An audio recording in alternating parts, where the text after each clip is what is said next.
This is Bloomberg Businessweek.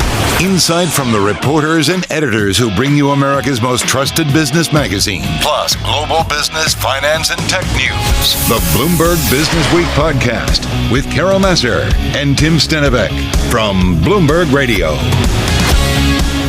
Listening in on surveillance this morning, I have to say Bloomberg News International Economics and Policy correspondent Mike McKee, he noted how this morning's CPI report probably the most watched and most benign report because there are a couple more before the Fed meets next on September 20th. But nonetheless, and he said focus on the month to month, not the year over year, that was important. Did you do that? I did. Okay, good. All right, so let's get more on today's data set because we've got a great duo, I should say, with us. Because we should point out that headline number, right? Posting its smallest back-to-back increases in 2 years. That was important, Tim. That was really important. Let's get into it with this roundtable that we have. We got Nikki Baird, Vice President of Strategy at Aptos, on Zoom from Littleton, Colorado. And with us here in the studio is Bloomberg News Economics Editor Molly Smith. She's with us in the Bloomberg Interactive Broker Studio. Molly, I want to start with you because she was the one swaying to this is like your Super Bowl every month. This is like your US Open every month. Oh, well, let's not go that far, Tim. I've still got the rest of August. But we've talked a lot about the highlights and the takeaways. Any surprises to you in here? Not really. I mean, and I know that's bad for ratings. We shouldn't say that this was not surprising. But honesty is the best policy. As expected. I've been told that's not good to say on the air, but it was true. And, I always look for an opportunity to knock Mike McKee, but he was right. Focus on the month to month. Don't pay attention to that little pickup in the year over year. And it was pretty much as expected. I think for me, I was surprised to see that shelter was 90% of the increase. I mean, I know it's been a lot. That's not normal, right? I mean, it's been running at definitely, maybe we've seen it run for like 2/3 of the increase, but now seeing it at 90, I mean, if anything, to me, that just sounds like the disinflation in other categories is really happening and just in shelter taking a bit more time. Yeah, more targeted. Let's bring in our other guest. With us, as we said, Nikki Baird, Vice President of Strategy at Aptos on Zoom from Colorado. So, Nikki, from your perspective and what you look at and what this all means for the consumer, what's kind of front and center for you? Yeah, I think what Molly said is right in line. It's like this isn't something that on its own is going to have an impact on consumer spending or consumer behavior. We're already in the back to school season. We're looking ahead, of course, to the holiday season, ever important for retail. And this one indicator isn't enough to say that there's anything drastic that's going to happen to consumer spending between now and the end of the year. Okay. Why is that? Well, like the price increases that have been happening, they do, especially in the things that impact their discretionary spending. Those are leveling off, which is great news for everybody. I think what's more important to watch is we have the consumer, the student loan debt repayment starting up. That could potentially show up in things like Halloween spending, for example. That might be an important leading indicator going into the holiday season. If consumers, it's a very discretionary kind of spend, and it's exactly the kind of spend that is made by the people who are going to be most impacted by that kind of debt repayment. Those are the kinds of things that we're looking at to understand how much there is the impact on consumer spending going into that all-important holiday season. I have to say, just one anecdotal individual, things are still expensive. And I feel it when I go to the grocery store. I feel like everything in my world just doesn't matter. It's expensive. Super core prices, Molly, I want to come back to that because I saw on the blog this morning, I think it might have been Iri Jersey or somebody else, pointing out, which is super core prices, closely watched by the Fed when it comes to inflation, rose in the 12 months through July in the first acceleration this year. It's service prices is minus energy and housing, right? Which follows a June reading that increased at the slowest pace in 18 months.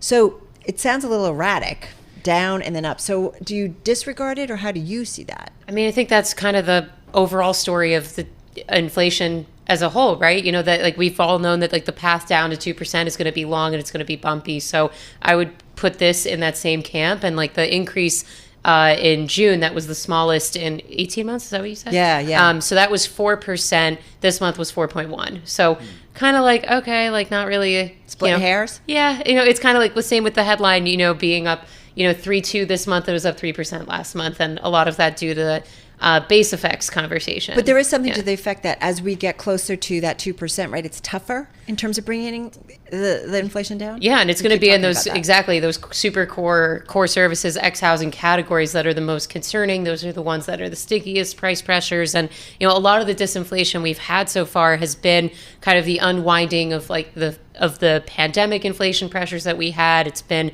some easing of the pressures from the war in Ukraine. So it's still debatable of how much the Fed's work has really brought about disinflation. Hey, that's a really good point, and I want to ask Nikki what her thoughts are on, or concerns are when it comes to energy prices on the rise again.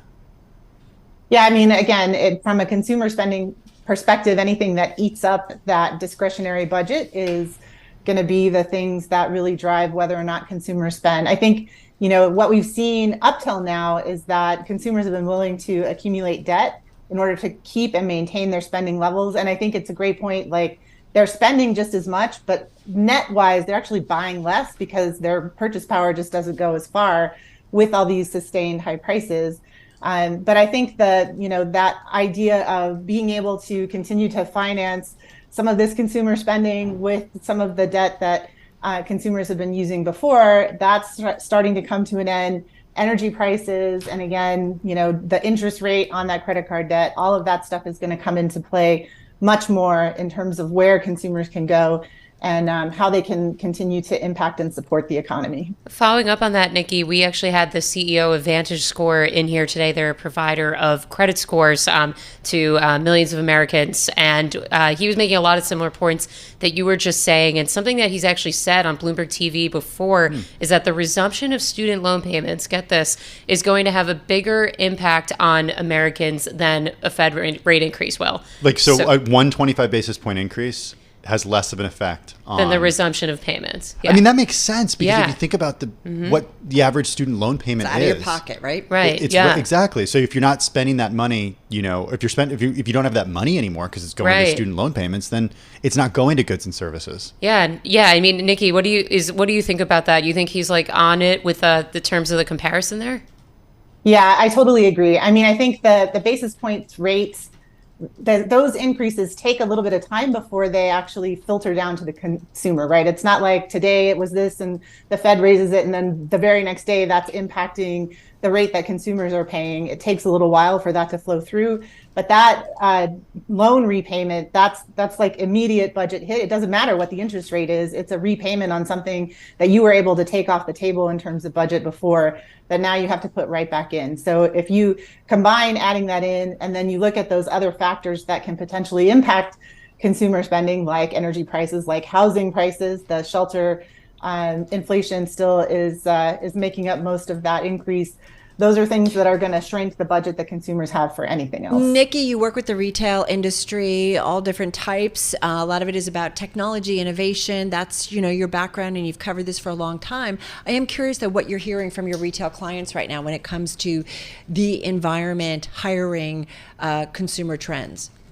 Yeah, labor costs are still really high, and there's been no give back in that regard for frontline workers in any place. So whether the labor market is soft or whether it's continuing to chug along, the effective hourly rate that a lot of retailers are paying to staff. I mean, I see advertisements in windows in the Denver area for $15, $17, $20 an hour for a part-time frontline retail job. So that part of it is definitely still impacting their business very much so. I would say the other factor that historically was impacting inflation seems to be easing up, which is on the supply chain side. So we're definitely seeing where supply chains have evened out. There might be some weird things like sriracha or that come along and disrupt very specific things. But overall and in general, I would say that the supply chain issues and the shortages that really impact the price rises of 2021 and 2022, those definitely seem to be smoothed out. Just got about 45 seconds. Quickly, Nikki, are we going to see more of what we see in Zara, where you dump stuff into a bin and it comes up on a monitor and we don't need workers and I'm taking off the security tags? Uniqlo does it too. Yeah, Uniqlo has definitely been a forerunner there. It's both of those companies kind of went on their own to kind of drive that innovation, and the rest of the technology industry hasn't completely caught up with that. So I do think that we can get to that point, but I think there's going to be a delay. They custom built their own solutions to do that. Soon I'm going to be back in the stock room. Real quickly, Molly Smith, just got about 15, 20 seconds. What's your next focal point? Oh, goodness. I think we've got PPI tomorrow, right? Hopefully. Is that really a focal point? I mean, look, it's another inflation point. It's another thing before September. And then I guess Jackson Hole. But the U.S. Open, obviously, way more important. Wait a minute. Yeah. Okay, good. We can't talk to Molly Smith and not talk about the U.S. And I Open. can tell you already, there's going to be crowds. And if you want to look for a sign of consumer spending at the higher end, it's going to be there. The tickets are already sold out for some days. What do we think the Honeydeuce is going for? Molly Smith, Nikki Baird, thank you so much over at Aptos. This is Bloomberg. You're listening to the Bloomberg Businessweek podcast. Catch us live weekday afternoons from 3 to 6 Eastern. Listen on Bloomberg.com, the iHeartRadio app, and the Bloomberg Business app. Or watch us live on YouTube. We're going to talk a little bit more about Tapestry. As Charlie mentioned, you know who they are. They own Coach, Kate Spade, used to be Coach, but rebranded a few years ago. I was going to say, I don't know if everyone knows who they are. I think when this rebranding happened, Carol, I was like, I'm going to have such a hard time keeping Capri and Tapestry straight and what companies they own. I was gonna I feel like I'm gonna age myself, although I was young, or it was my older sister's album, but Carole King and Tapestry, every time I see it, I'm like, Tapestry, that's all I can think of that album. Anyway. Yes, Capri Holdings, though, it was created by Michael Kors. It owns Versace, it owns Jimmy Choo, so it definitely is kind of your higher end $8.5 billion deal, as Charlie laid out. And so we are seeing some movement when it comes to luxury goods. I feel like that has certainly been a bright spot when it comes to retail, although, forgive me, Coach and Kate Spade, not inexpensive, but I don't know if I put that in the same category as something like an LVMH. Ooh.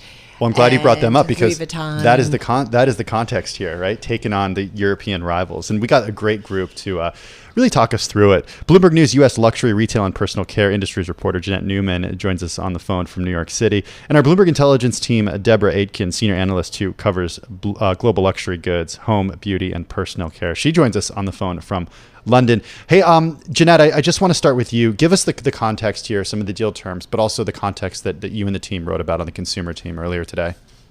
Yeah, thank you so much, and I also love the Tapestry album as well. I will just, I will join you on that. I think some of the context here is just that Coach went into the pandemic much stronger than Michael Kors, and has come out of the pandemic much stronger than Michael Kors. And we're seeing that, in the sense that now Coach's parent company is taking over Michael Kors. And I think some of the reasons for that, keep in mind, going back a decade, these companies used to be kind of head-to-head competitors. And Coach has really pulled ahead of Michael Kors. It's been able to raise prices, raise its brand cachet. It's done that through, some clever designs. It's renovated its stores, whereas Michael Kors has struggled a bit more. It's still very present in some kind of lower end department stores. As you both mentioned, Michael Kors is more mass market. Coach is not, at the level of competing with some of the LVMHs of the world, but it's definitely been able to charge more for its handbags. And both of these companies, together now, they'll completely dominate the U.S. handbag market here in the U.S. Well, Deborah, we want to bring you into this, as we mentioned, senior analyst who covers global luxury goods, home, beauty, and personal care for our Bloomberg intelligence team. She's on the phone in London. Deborah, how do you see this deal? And is it about the Michael Kors brand? Is it about Jimmy Choo? Is it about Versace? Is it all of it? How are you thinking about this?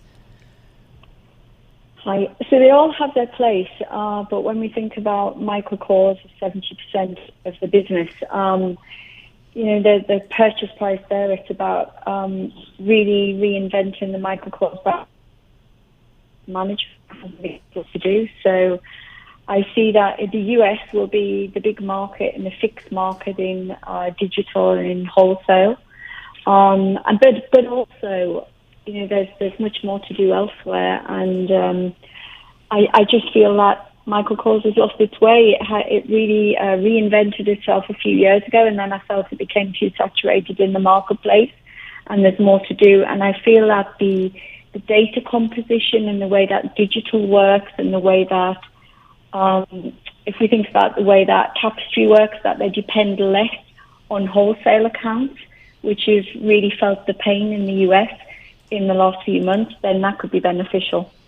The other side of it for me is that there's a lot to do with Versace and Jimmy Choo. They're not sizable. Mm-hmm. There was always a comment that Versace could double, and that it should be doing more in Europe too. Mm-hmm. And it gives a footprint for Tapestry into that luxury market, which is so much more profitable and much faster growth. Jeannette, I want to bring you back in. I'm looking at Tapestry down about 16%. It's at its pretty much its lows of the day. And Capri, no surprise as being the target here, is just and at quite a premium, right? At quite a premium, right, in terms of this deal. I mean, it's up 55%. I'm looking at, it's an $8.5 billion deal, and we're looking at a market cap of $6.3 billion. So, it's just kind of interesting in terms of some of the financials. Tapestry shares, not surprising for it to be down as the acquirer, but it seems like a lot. Is that investors saying you paid too much? I think part of it is investors questioning how easy it will be for Tapestry to turn around the Michael Kors brand, which has some of the the problems that Deborah laid out, right? I mean, Tapestry is essentially Coach. Coach is the majority of its revenue, and Capri is essentially Michael Kors. That's the bulk of its revenue, something around like 70%. And as Deborah said, it's been a brand that's been struggling. And so to make this deal really work, Tapestry has to turn around Michael Kors. And people would say, okay, well, the executives at Tapestry, they've been able to turn around the Coach brand. Think about the Coach brand a decade ago and think of where it is now. It's really elevated it. But the question is still there, whether they'll be able to turn around the Michael Kors brand. And keep in mind, they turned around Coach. They did an okay job turning around Kate Spade, although that's still a work in progress. They did not turn around Stuart Weitzman, their other brand. That's kind of in the dumps.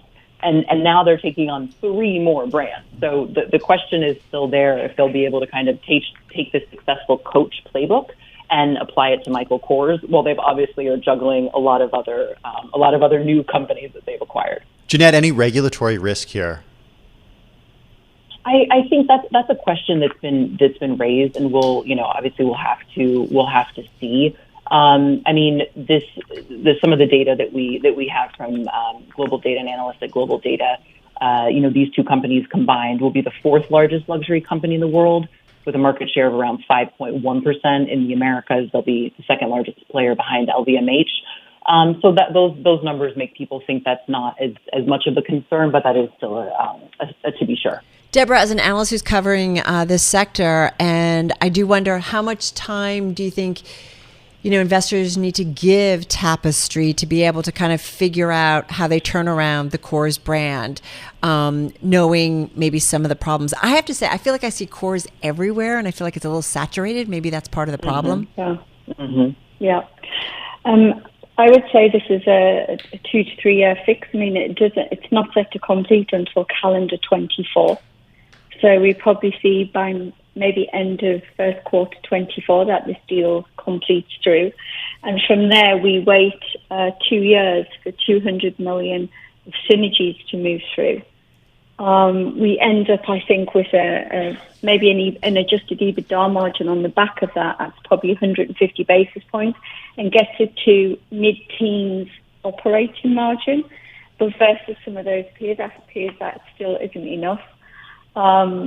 So for me, I think it's a 2 to 3 year process, and I feel that standalone Capri, given where the debt was and how it needed to turn everything, that it maybe is better within this portfolio because of that wholesale adaptation of the model, because of the data capture, because of working more closely with digital. There's a big difference between these. But the other side of it is, I actually feel that it in the price that this was going to happen. And when we say, stocks are very much today, trail back over a year and was looking at a mix of buy and hold on our function, looking at potential price targets. Mm-hmm.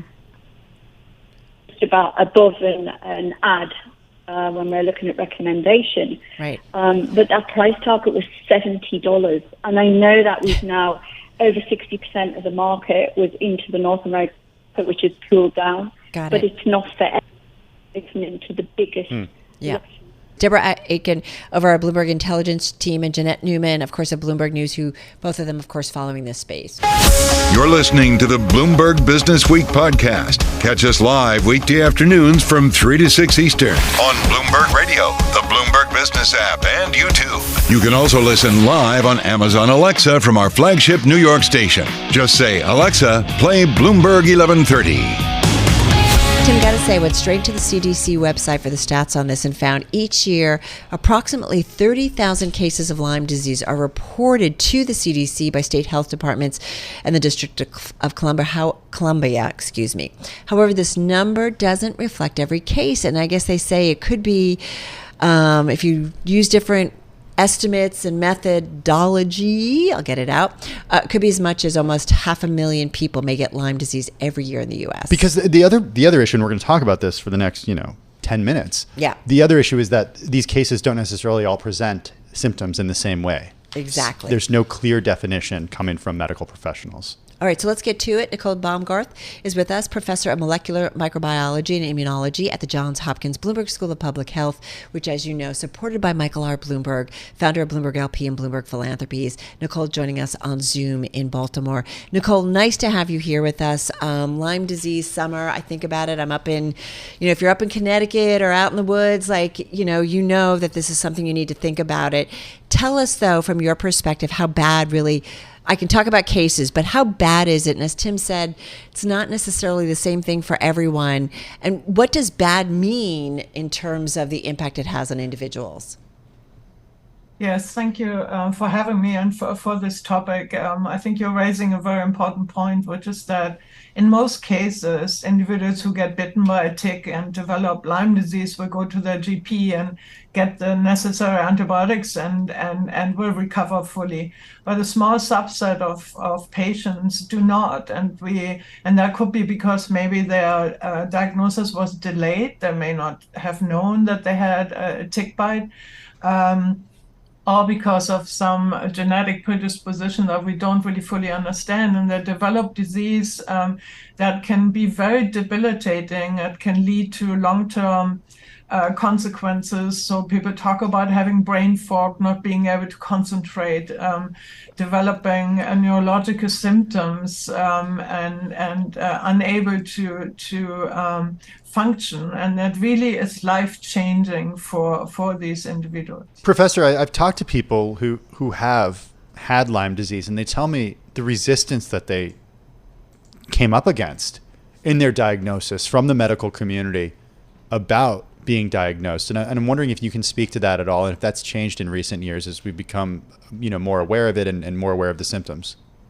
Yeah, I think it has changed. I mean, I think where the resistance was never to, you appear at your GP's office and say you've seen a tick or you've been out in the woods and now you display these symptoms. You may even have that very distinct bullseye rush. GPs would immediately come to the conclusion that in all likelihood you have Lyme disease. It's really those protracted cases where you have these very non-specific symptoms of feeling tired and having this brain fog and having pains and aches that are really hard to pinpoint, so very non-specific. And then not having this history of having been out in the woods, not being able to make this connection where people really are resistant. And, if the diagnosis is protracted, you may have been out in the woods, but you don't recall, which is now weeks and months ago, and many of us go hiking frequently. So that is really where the non-specific nature of the symptoms, and we don't really have a really good diagnostic. And some of the patients that are being diagnosed don't come up with a positive diagnosis. There's no test, or the test just, forgive me, but I don't know much about this. Yes, there's no test, or the test doesn't show, the test isn't conclusive. So when there is a test, and it's actually two tests, and you have to be positive in both tests in order to be qualified by CDC criteria of having Lyme disease.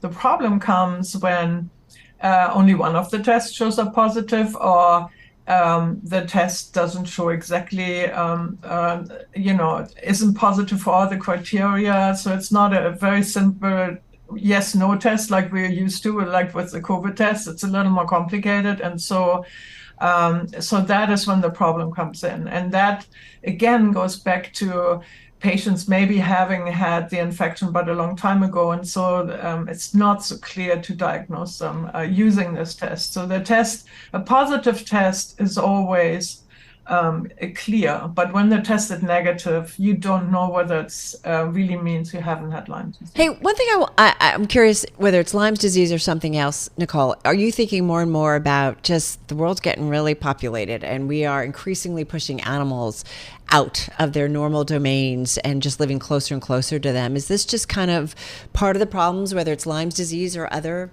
illnesses, if you will?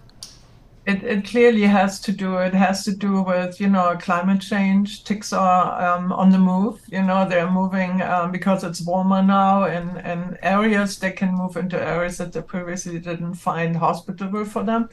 And it is what you said, this sort of us getting out there in areas that we previously weren't out. And so we are really getting into the life cycle that has been evolutionarily established over a very long period of time, and we are sort of interrupting them as much as they're interrupting us. When I was preparing for this, there's actually a map on the CDC website that shows Lyme disease cases over time by different states, and you can start at 20 years ago, back in 2001, and see the way that it's migrated. It's pretty remarkable, and not in a good way.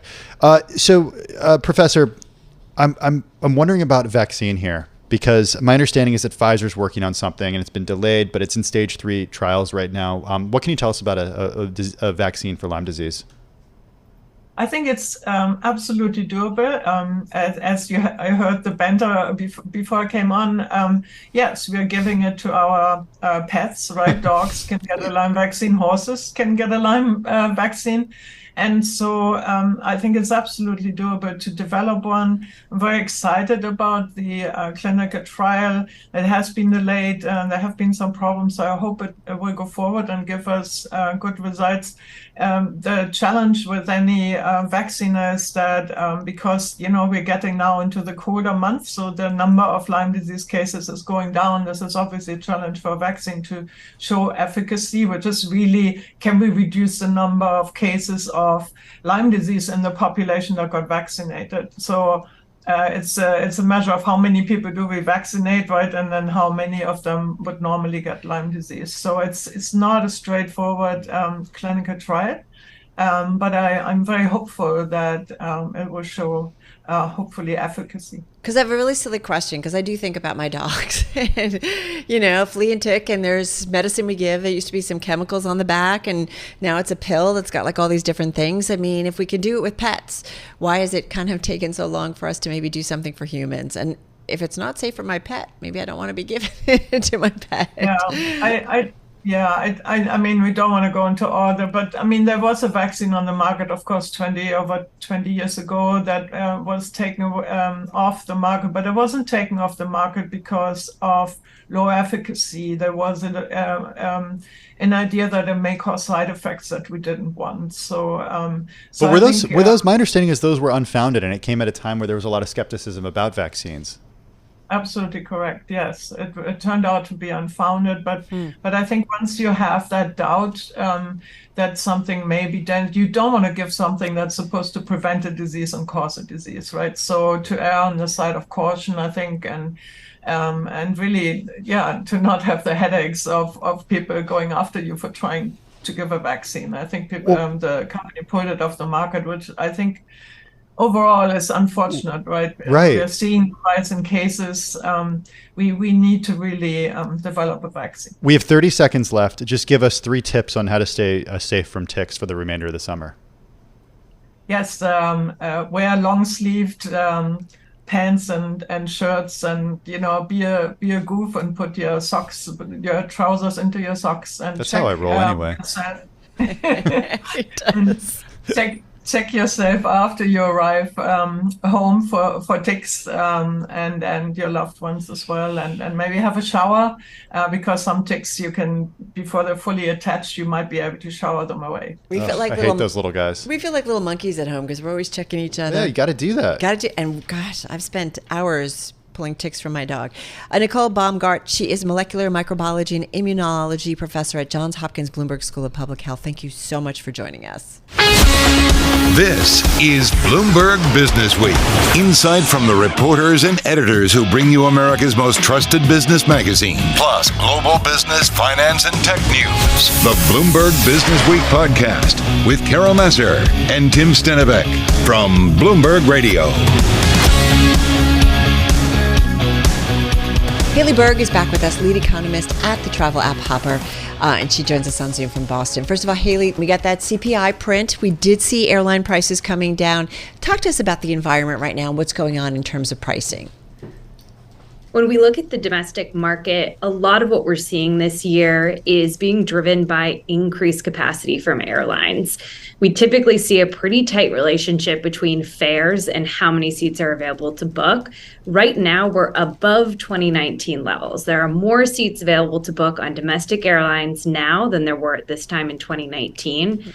That, combined with better jet fuel prices, down significantly from last year, still a ways to go compared to 2019, and demand opening up to international destinations, all has combined and has really added to a seasonal effect. Typically, fares drop at this time of the year, but that's being compounded by this increase in supply, shift in demand, and some relief on costs. And that's how we end up with prices about 10% lower than last year and versus 2019. So did the international tickets, or are they just like totally exempt from this? We're seeing, because since demand is so high, international is continuing to be expensive. International remains extremely expensive on long haul routes. Think fares to Asia, well over $1,400, up almost 60%. That's an economy? That would be an average, what we call a good deal price. So an economy, basic economy ticket, pretty much anything excluding first or business. Okay. All right, so Asia, what about Europe specifically? Europe was very expensive this summer, peaks over $1,400 a ticket, but we have seen significant improvement in the last couple of weeks. Some of that is seasonal, some of that is supply. Airlines have gotten back to about 97% of 2019 capacity.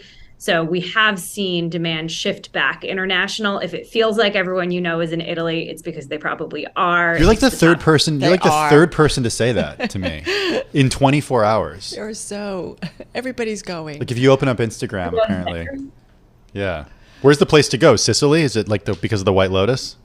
We are definitely seeing some what we call set jetting. So Palermo and Taormina in Sicily are very popular, but then some of the usual suspects. We see the Amalfi Coast, Rome, and Milan, Lake Como, very popular this time of year. So what happens?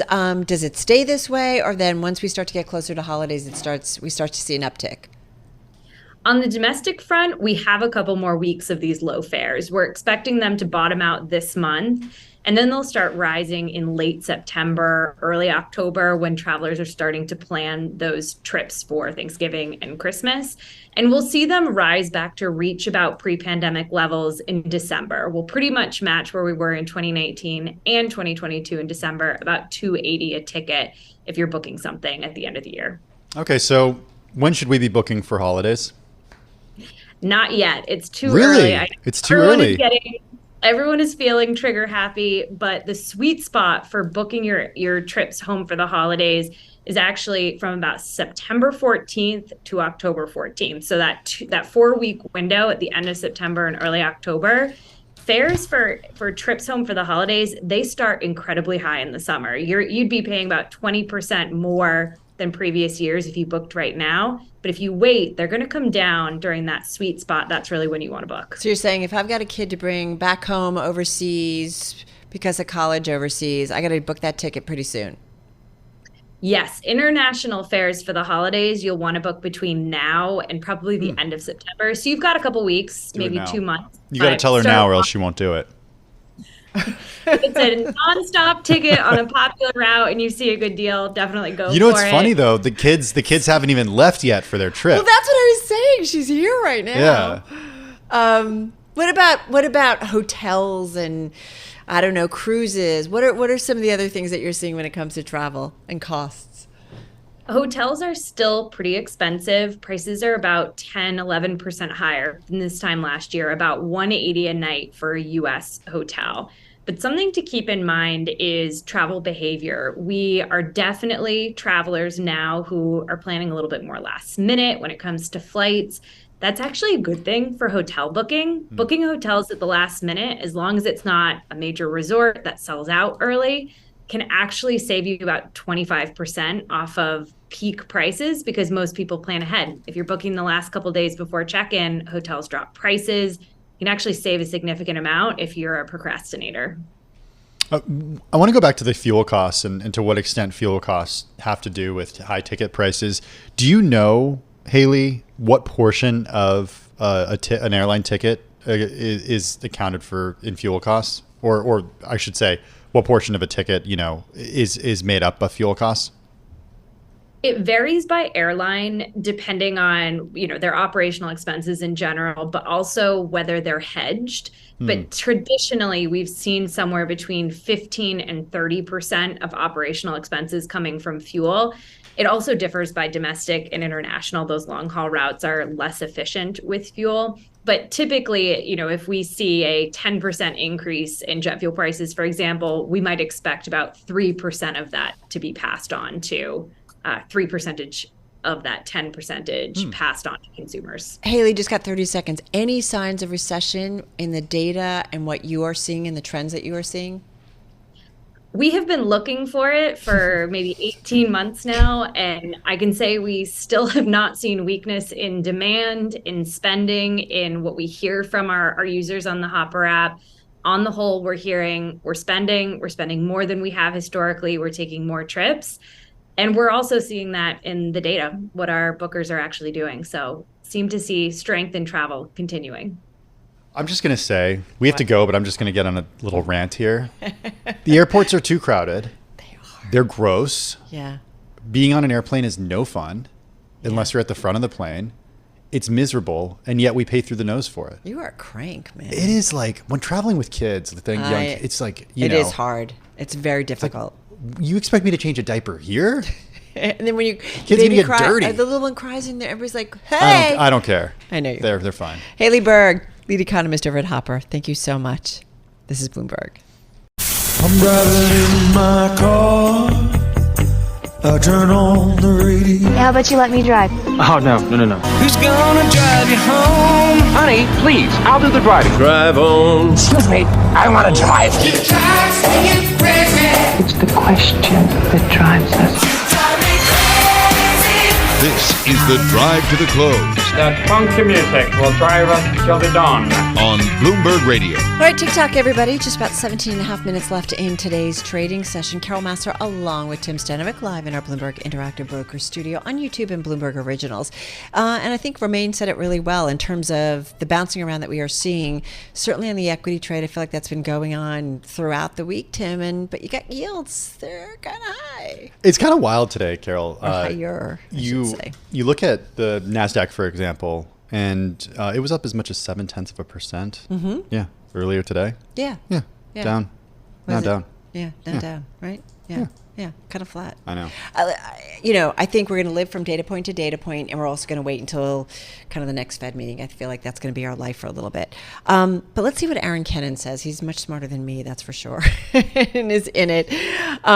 He is, of course, co-founder and CEO at Clear Harbor Asset Management. They've got about $1 billion in assets under management. Joining us once again on Zoom from Stamford, Connecticut. Hey, Aaron, good to have you back with us. It is an interesting market, but let's have Tim always reminds me, got to take a longer view, step out a little bit in the perspective. We've had quite a run, certainly, when it comes to some of those big tech names in the NASDAQ overall and also the S&P. So a little bit of churn maybe is to be expected. Absolutely. Yeah. Thanks for having me back, Tim, Carol. We've gone a long way year to date, and what a change from 2022 for sure. But, if you look at just this earnings season that we're still sort of wading through, but we're more on the tail end of it. I think the reality is that many companies have, or most of the companies have beaten expectations, But when you look at year over year earnings growth, not much has changed. And so those expectations have been exceeded, which is something that we all welcome. But markets haven't reacted, dramatically as a whole to the earnings cycle. And I think, the market's trying to figure out whether or not a PE multiple for the S&P 500 at 20 times anticipated 2023 full year earnings is the right multiple given the current environment. Do you think it's the right multiple? Well, it's interesting. I think the bond market is signaling two different responses to that. And I always sort of, peer into the bond market to try to help me answer that question, Tim. The inversion of the yield curve suggests that a recession is, in fact, around the corner, whether it's the back half of this year or perhaps the front half of next year. But nominal rates are actually higher on a year-to-date basis, which is sort of a little bit of a conundrum for those who are trying to extract tea leaves from what the bond market is telling us right now. We think, when you look at the trajectory of inflation, we saw CPI this morning, and, a year and 1 month ago, we're at 9% headline, and now we're at 3.2%. So we've come a long way. And the Fed, if you look at Fed funds futures, looks like it's on hold. I think there's only like a 10% chance of a move in September. And so, it's just sort of interesting, particularly with the significant, I think the most significant short interest in the Treasury market that we've seen in my lifetime, where we are right now, where the bond market's sort of signaling that maybe we're not all clear on inflation, maybe growth remains stronger than expected, and the equity market is a little more sanguine on that point. So, PE multiple. How reliable, how much do you use it as kind of an indicator, a reliable indicator of where we go from here? It's not first of all, you have to look at which components of the equity market we're looking at when we talk about PE multiples, because it's where have we come from in PEs, where we may be going, what's the historical basis for PEs. If you think we're going into a deep recession, PE multiples for the S&P 500 tend to bottom at 14 times, 15 times. So, that's an anchoring point. If you believe in hard landing, the market's certainly not pricing that in.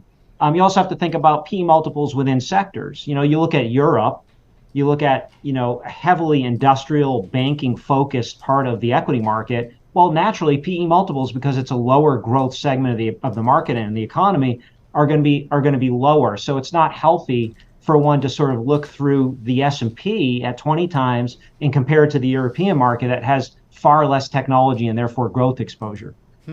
Okay, so I ask you this question all the time, Aaron. Someone comes to you with money. How do you deploy it right now? Well, oftentimes people come to us with capital that's invested. We're very cognizant of tax implications. I would just say this.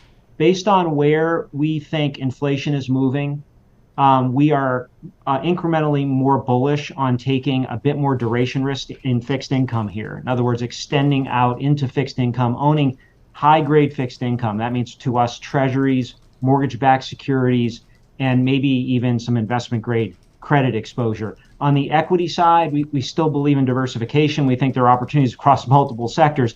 We're just not, given the current valuation in the market, we're not poised to sort of increase our targets here. But we do believe in equities for the long haul.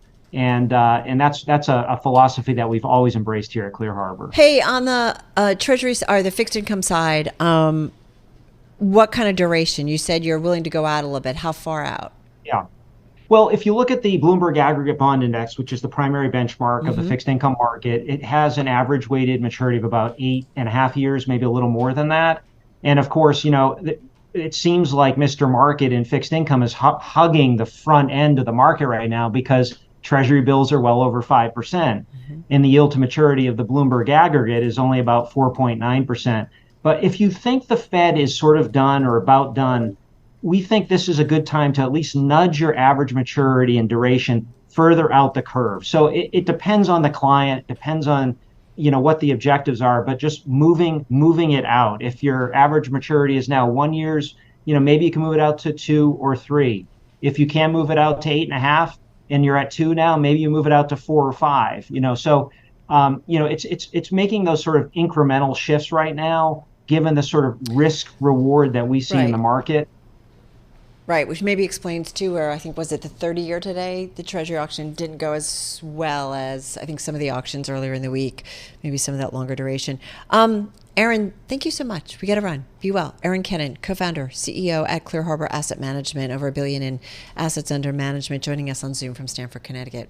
You look like you're thinking about something. Yeah. I was looking at the wrong column. The NASDAQ was higher by 1.6% earlier today. I remember it was surging this morning. I'm recording our weekend show. Yeah. I said, look at the markets. We popped. We popped, and then now we're The easy inflation print, I think, made everybody. I know. Then what happens? Higher for longer. Oh, that's new news. I told you. Did you get the memo? I got the memo. All right, guys, stick around. More to come, certainly here on Bloomberg Businessweek. Carol Massar, along with Tim Stenovec, and this is Bloomberg Radio. This is the Bloomberg Businessweek podcast, available on Apple, Spotify, and anywhere else you get your podcasts. Listen live weekday afternoons from 3 to 6 Eastern on Bloomberg.com, the iHeartRadio app, TuneIn, and the Bloomberg Business app. You can also watch us live every weekday on YouTube and always on the Bloomberg Terminal.